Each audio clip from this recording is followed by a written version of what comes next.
নমঃ পার্বতী পতে হর হর মহাদেব। আমি স্বপ্না, আর আমি আজকে বীরতশিব মহাপুরাণের ত্রয়োবিংশ অধ্যায়ের মহেশের লিঙ্গ স্থাপনের আজকে 7 নম্বর, 8 নম্বর এবং 9 এবং 10 নম্বর পাঠ করতে চলেছি।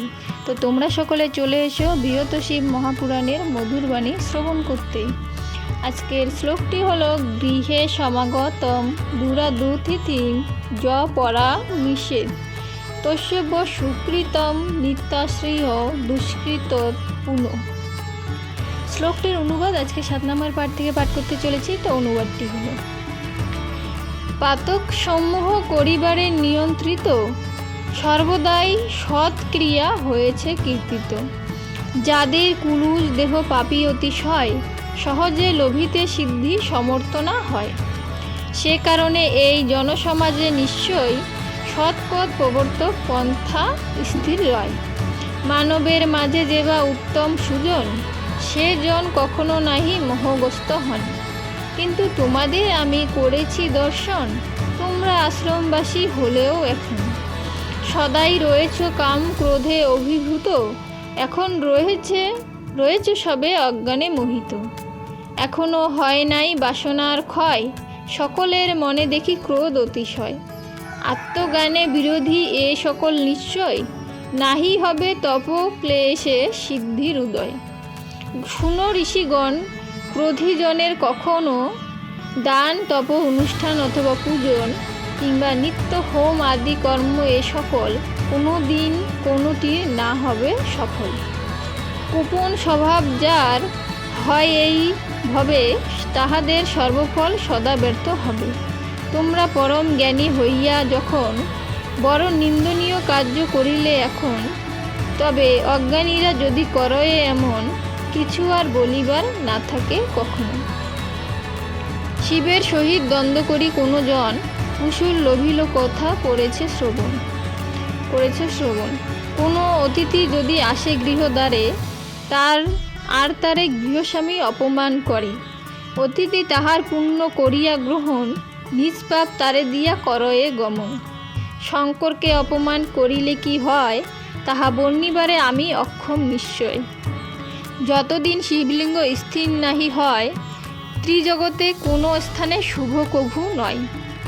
তোমাদের সেই কার্য করিতে উচিত, জগতে সবার যাতে হইবে হিত। ব্রহ্মার বচন শুনি কহে ঋষিগণ, সেই শুভ কার্য কিবা করুণ বর্ণন। জগতের হিতে তবে কহে পদ্মাসন, পরম মঙ্গলদাত্রী মহেশ্বরী হন। সে দেবীর আরাধনা কর ভক্তি ভরে, তাতে তিনি যদি হন সন্তুষ্টা অন্তরে। যোনিরূপ ধরিবেন তাহলে তখন, তবে লিঙ্গ স্থির হবে করহ শ্রবণ। যেভাবে করিবে শিবলিঙ্গের পূজন, এইক্ষণে তাহা আমি করিব বর্ণন। অষ্টদল পদ্ম এক করিয়া অঙ্কন, তদুপরি এক কুম্ভ করিবে স্থাপন। দুর্বা যুবাঙ্কুর আর ঔষধি সংযুক্ত তীর্থজলে পূর্ণ কুম্ভ হইবে নিশ্চিত। বেদমন্ত্রে সেই জল দিয়া অতঃপর, লিঙ্গদেবে অভিষেক করিবে সুন্দর।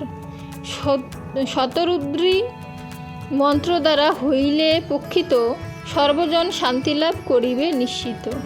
গিরিজার লিঙ্গরূপ বান সেই স্থানে, ভক্তিভরে স্থাপন করিয়া সযতনে।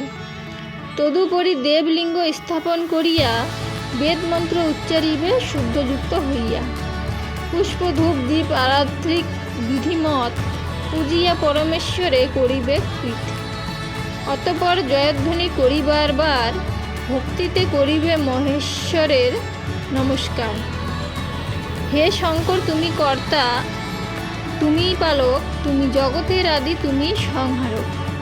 হে মহেশ, আমাদের প্রতি কৃপা করি, এক্ষণে প্রসন্ন হও দেব ত্রিপুরারি। এইরূপে শুদ্ধ চিত্রে করিয়া প্রার্থন, পুনঃ নত শিরে করিবে বন্দন। এইরূপে জ্ঞাত হইয়া ব্রহ্মার নিকটে, ঋষিগণ চলিলেন নমি করকুটে। অনন্ত শঙ্করের লইয়া শরণ, ভক্তিভরে তার পূজা করেন তখন। ঋষিদের সত্যয়নে দেব মহেশ্বর সেই কালে সুপ্রসন্ন হলেন সত্তর। অতঃপর শঙ্করীকে যত ঋষিগণ স্বভক্তি অন্তরে করিলেন আরাধন, পরে বিধিমতে করিলেন স্তুতি, তাহাতে পরম তুষ্টা হন ভগবতী। তবে ঋষিগণ বর করিল প্রার্থন, হে দেবী তোমার কাছে এক নিবেদন, অস্থির মহেশ লিঙ্গ করিতে ধারণ, একমাত্র উপযুক্ত তুমি এখন। তবে দেবী তুষ্ট হয়ে যোনি রূপ ধরে, ঋষিগণ হইলেন প্রসন্ন অন্তরে, যথাবিধি বেদমন্ত্র করি উচ্চারণ, যোনি পরে শিবলিঙ্গ করেন স্থাপন। অতঃপর স্তব পূজা করিয়া বিধানে, মহেশ্বরে তুষ্ট করিলেন সেইক্ষণে। কৃপাযুক্ত মহেশ্বর কহেন তখন, অতীব প্রসন্ন আমি হয়েছি এখন। আমার লিঙ্গ হতে যারা হইল দহন, সকলেই পুনরায় পাইবে জীবন। হরের বচন শুনি ঋষিগণ প্রীত, সেই কালে সবে অতি হইল প্রহ্লাদিত। পূর্ণ প্রণাম করিয়া মহেশ্বরে, নানা স্তুতি করিলেন ভক্তি ভরে। এই রূপে শিবলিঙ্গ হইলে স্থাপিত, সর্বজন সুখলাভ করিল সতত। ভবডোর কাটিবারে যদি চাহে মন, অবশ্যই হরপদে লইবে শরণ। ওম নমঃ শিবায় বলি পূজিলে শঙ্করে, অনুরূপ দুঃখ নাহি রহিবে অন্তরে। সকল সময় তুষ্ট শিব তার প্রতি, সে জন কখনো নাহি লোভে দুর্গতি। অতএব কর সবে শিব আরাধনা, অবশ্যই সিদ্ধ হবে সকল কামনা। শ্রী শিবপুরাণ রচে মুনি দ্বৈপায়ন, ভক্তিতে কর পাঠ অথবা শ্রবণ। জ্ঞান সংহিতা ত্রয়োবিংশ অধ্যায়ে মহেশের লিঙ্গ স্থাপন বর্ণন এখানেই সমাপ্ত হলো। আজকে ত্রয়োবিংশ অধ্যায় সমাপ্ত হয়ে গেল। এরপর দিন থেকে চতুর্বিংশ অধ্যায় শুরু হবে। তো সকলে প্রথম পাঠ থেকে একদম শেষ পাঠ অবধি, মানে 1 থেকে 10 অবধি প্রত্যেকটি পাঠ শ্রবণ করার চেষ্টা করবেন। তো আজকে এখানেই সমাপ্ত করছি। সকলে ভালো থাকবেন। ধন্যবাদ।